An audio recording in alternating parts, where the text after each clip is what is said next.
Howdy Coopers, welcome back to the Zach Life. So I had a pretty interesting week. I didn't get a lot done. You saw part of it, by the thumbnail.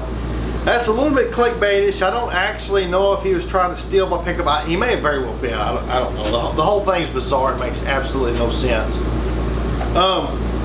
But anyway, the only thing I actually did, which to be honest, most of it was a few weeks ago, was I got the water tank and the water pump installed. That's going to be sort of what this video is supposed to have been about. Of course, this thing has sort of changed the trajectory of it. And at the end, we're going to talk about what it weighed, what I thought it weighed, what y'all thought it weighed, whatnot. But anyway, I need to tell a story about what happened. So anyway, my house and shop sits on a half of a city block. I own exactly half of a block.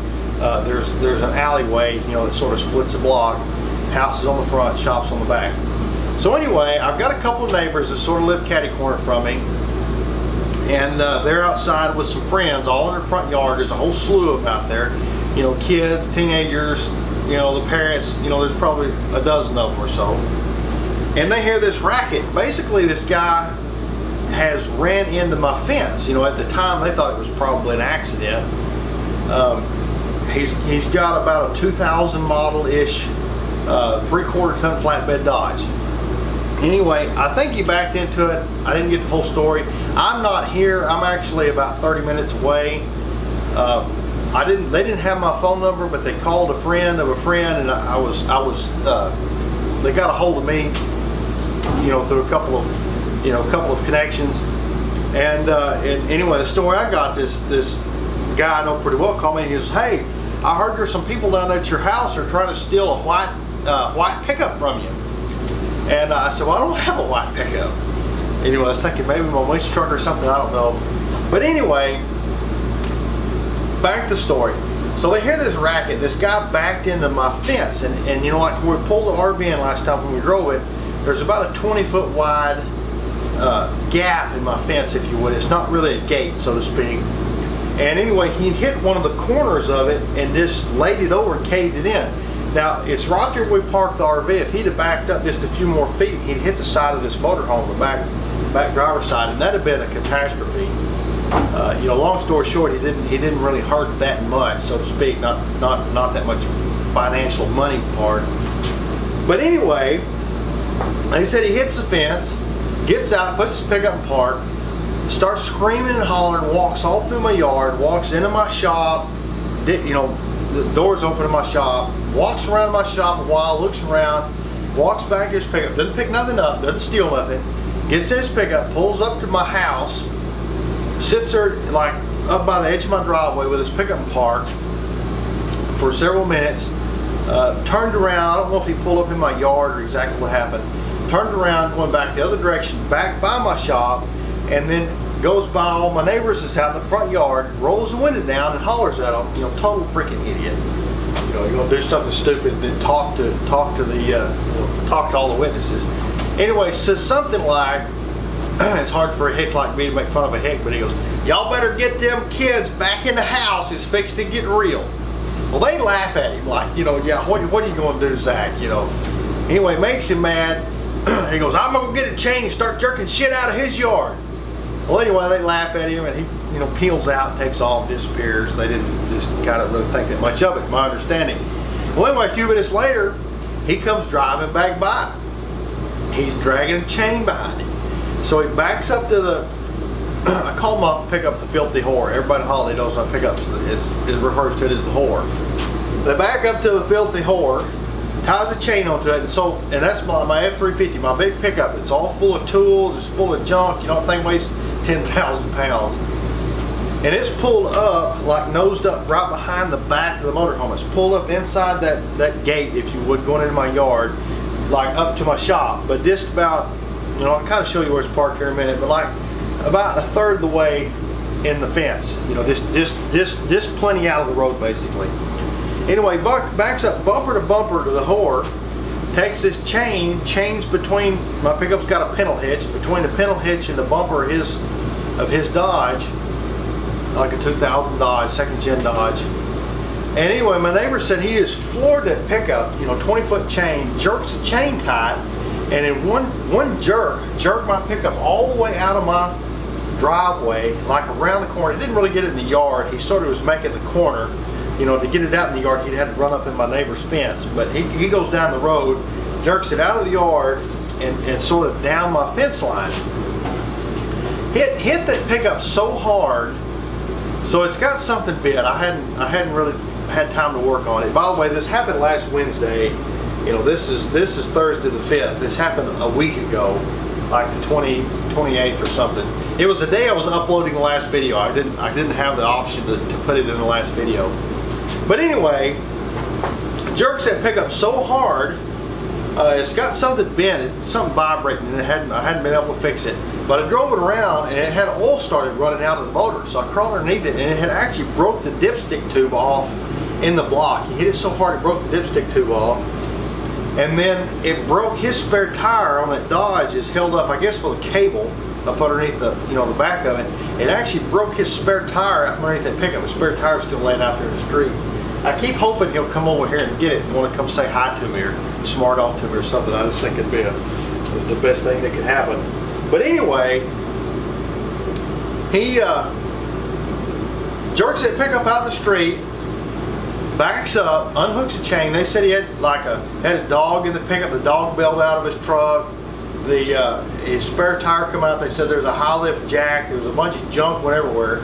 He sits there picking up all this junk, throwing it back in his pickup, and then he can't get his dog back in the pickup, which I don't blame the dog, and gets turned around, goes back the other direction, back by my neighbors, and rolls the window down and says, sorry y'all had to witness that. This keeps right going. By the way, he's got like a paper bag, a bottle and a paper bag, probably Crown, it looked like a Crown bottle or something, the whole time, and goes home. Well, anyway, about this time, after the dust kind of settles, I get home.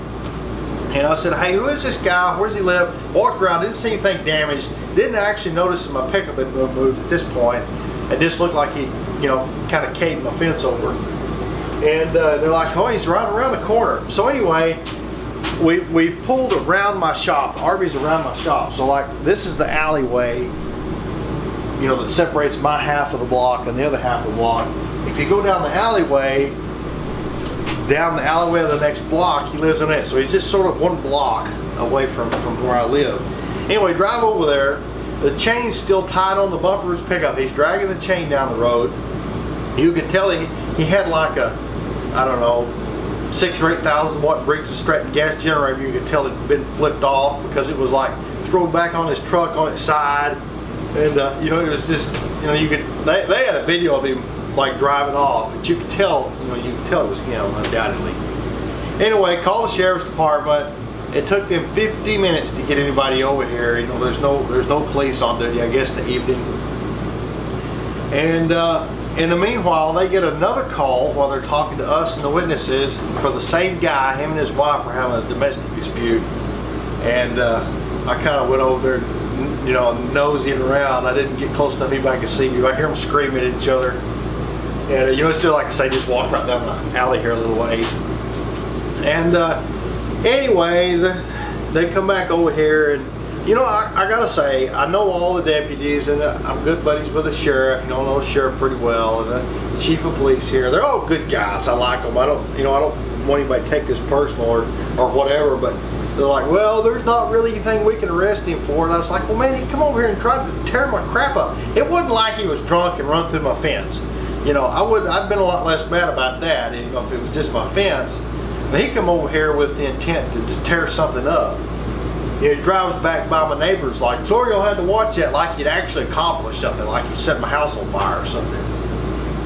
And anyway, you know, he didn't really end up tearing that much stuff up, you know, for what he could have and what he attempted to. But anyway, I was talking to the chief of police, and he's like, well, we need to get everything fixed and get a dollar amount, you know, what he tore up, and then we'll see if we can charge him with something. You know, I think that he should have immediately went straight to jail. If I'd have done something like that, I'd went to jail. Anyway, here's a picture of him of his Facebook. You can send him a Facebook message if you want, I guess. I don't know. I hate to stir up any more trouble, but I don't really care.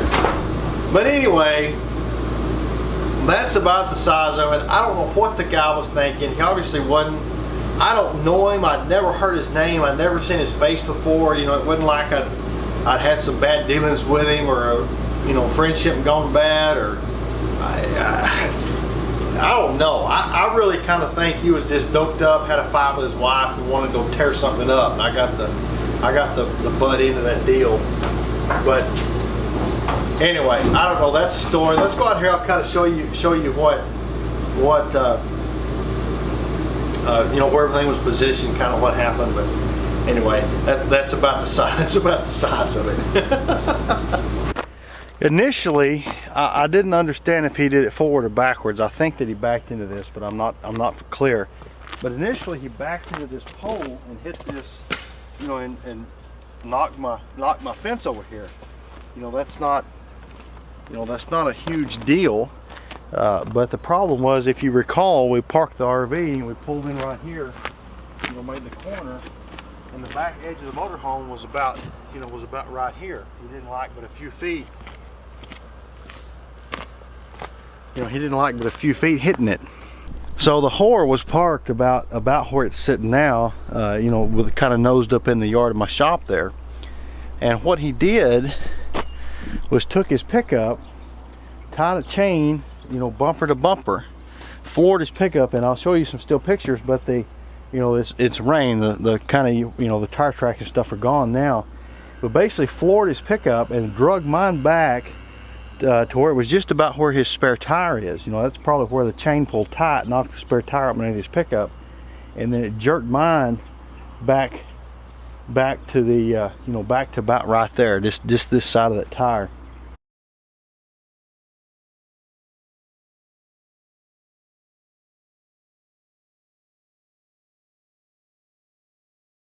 Alright, so I got the pump in that I'm going to use as a water pump. This is pretty much like a regular RV water pump, except that it's 120 volts. It's got a regular plug, 3.3 gallons per minute, 45 psi, automatic shut off, everything. It's 120 volts because I don't really have anything DC in this coach, and all my control system or control panel stuff is all 120, just to make it easy. Alright, so I finally got my water tank in. I want to rig up a deal here. I took a 1.25 to 3/4 inch bushing and bored it out so that a 1/2 inch PVC changeover, I can actually glue it in it. Screw it in here. A little piece of PVC on the inside with a 45, and I took a double compound mitered 45 this. It'll go in the end and sit down against the bottom of the tank, sort of in the middle of the tank. You know, just like that. So it'll actually sit on the bottom of the tank and suck right off the bottom. I left just enough, you know, cut out there, I think, to get a good draw.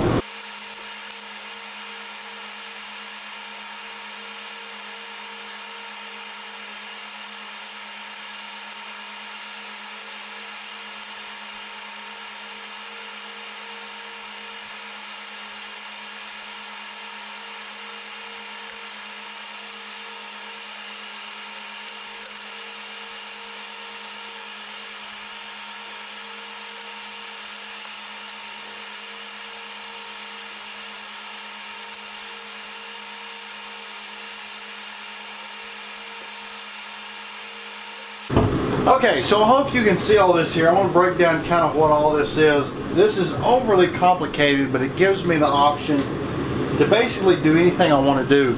So the pump is right down here, mounted in the corner. This is the output from the pump, and then the suction of the pump is from right here. And so in normal operation, the water is going to be pulled from the tank up through this valve, the suction of the pump, out of the pump back to here, and then this is the cold water to the coach, and this is the hot water to the coach. It goes through the hot water heaters. If you've forgotten, I have explained before, I've got 2 hot water heaters. This is a standard, I don't know, 10-gallon tanked hot water heater. This is a instant hot water heater, a 12 kilowatt or 13 kilowatt or something I've forgotten. And this feeds water to this, and what it allows you to do if you run the generator in gen mode You can have unlimited hot water from the instant water heater, and then when you shut the generator down, the tanked hot water heater will be full of hot water from this, Anyway, it gives you the ability to have a regular hot water heater that doesn't require that much power, and unlimited hot water if you need it. But anyway, the water comes in from the outside from the hose through this line. You've got a sort of a master shutoff here if you ever need it. Of course, it's teed. It goes straight through to the hot water, to the cold water, and there's a check valve out there on the little hose bar deal. If you use the pump, there's nothing you have to change. You just simply unhook the hose and turn the pump on. If you want to fill the water tank, you'll simply open either this valve here or this valve here. There ends up being two of them, but that's the only valve typically you'll have to use. But what this allows me to do is I can shut this valve, open this valve, shut this valve, and now the pump is actually drawing through here, through that hose, and that allows me to take a water hose and drop it in the top of a water tote or something, and actually allows me to suck water with this pump through the hose, through a tote or whatever, if you need unlimited water. With that being said, with it running just like that, you could also open this valve and use the pump to draw water from the outside and put it into the water tank. This here is the overflow. This is probably a little bit over-engineered. I've got two traps here. There's a vent, and so basically water will go through here, through this trap, up this vent. Well, if you get water there, it goes down around and it dumps it out underneath the coach. But this allows the tank to vent from the inside, but if it runs over, it runs over on the outside. Well, I realize this is an anticlimactic ending, but I'm impressed. It works. Oh, it flushes. I actually think that it's got better water pressure than the shoreline water does. So let's talk about what this thing weighed. I need to give you some kind of ideas about some design aspects that I went back and forth on. My final decisions on what I thought would work, or what I thought wouldn't work, and what I thought it would weigh and what it weighs. When I originally designed this floor layout, which I went back and forth on for several years,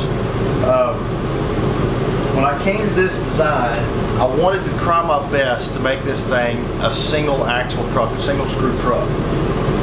And ultimately, it was too heavy, or it was too close to being too heavy, and I had to make it twin screw. But I'd like to sort of show you, by the way, I've got the step down in the frame here, and if you're on the fence, which I kind of was, this is, I think, one of the greatest, I ain't bragging myself, but I think it's a great idea.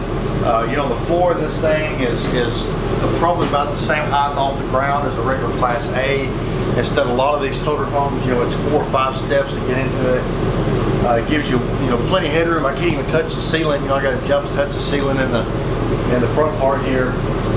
But anyway, originally when it was a single screw design, this lower floor extended past all of this back to about right here. And so where the refrigerator's at, am I still on camera? See my camera? Where the refrigerator's at here, would have been down on this level. Under the sink over there, where there's a bunch of electronics, that's going to be full. Fill the cabinet under the sink, that was all on the lower level. And by the way, I've started working on the interior here, and you get sort of a sneak peek of the next video. I got a face frame on that cabinet, and there's a sheet of plywood there on the wall. But anyway, originally the lower portion of this floor extended back farther, and then there was 2 steps in the hallway. Now, as designed like that, the weights that I came up with was 36,400 pounds, and that was 18,000 on the steer axle and 18,400 on the drive axle. There's no safety factor in this calculation. You know, I didn't add 500 pounds just to add 500 pounds. This is the actual weight, what I thought it would weigh.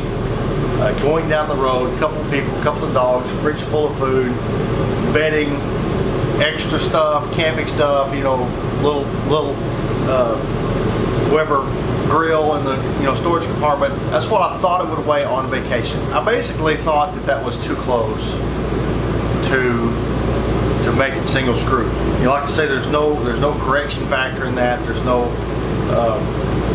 I didn't trust my calculations to be exact, and had they been exact, it still would have limited my ton weight. I could have pulled a trailer. It was just too close. The single screw just wasn't going to work. Anyway, so I determined I needed a second axle. When I added the second axle, I moved the location of where the single screw would be back 10 inches, which shortened my fuel tank, and then added this axle here. Now that axle is significantly heavy. You know, it's going to add probably a couple of thousand pounds by the time you get all the tires and the axle and everything. I don't know what it weighs. Add a couple of thousand pounds to the weight of this thing by adding that axle. The other thing is now the center line of the axles is moved forward significantly because there's two, and that takes quite a bit of weight off of the steer axle. Now the actual weight of this thing, and I'll show you a screenshot here, the actual weight of this thing is 32,300 right now, and there's 22,320 on the drive axles and 9,980 on the steer axles. Now one thing to keep in mind, the steer axle weight looks light on that, and it is light on that. I wouldn't want this to be a finished weight. You know, I would like it to be 12 or 14. I think it will be about 14. We basically took 4,000 pounds off my design of the steer axle, and we're going to transfer that back to the drive axles. But anyway, the back of the coach is pretty well done. The fuel tank's in it. The fuel tank's got 150 gallons of fuel in it. The water tank is full. The commode's in there. The refrigerator, the shower's in the bathroom. All the cabinetry, the windows, everything in the back half of the coach is finished. Everything in the front of the coach is yet to go. I got a lot of plywood to put up here, countertops, the sink, the refrigerator, the windows. There's everything that's left to do is up here, and I think there's probably about 4,000 pounds worth of stuff to put in the front. And I think that'll probably get my numbers back to about where I thought this thing was going to weigh.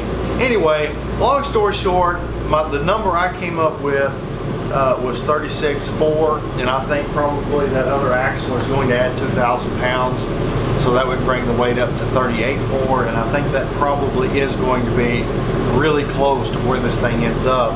I really don't think that there's any major design changes. I can't remember any off the top of my head that would change the weight of that. Of course, my calculations of the weight of this thing, is probably at least 3 years old. I remember when I was finalizing it, it was cold, so I guess that's probably would be probably 3 years, or it's like lacks a few months being 3 years.